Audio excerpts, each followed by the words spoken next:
So, now we have an idea of how powerful transformers can be, let's take a deeper look into their architecture. This diagram gives an overview of the transformer architecture. This can look quite complicated at first, but we're going to go through each step and break it down so you can understand what's going on before we start using these transformers ourselves.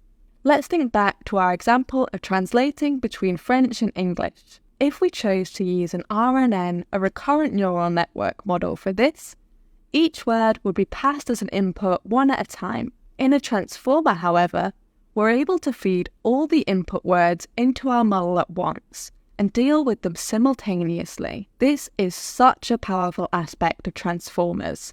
But how is it possible? The transformer uses an encoder-decoder architecture, which we'll go through in more detail now. Let's first look to the encoder block and see what's going on there.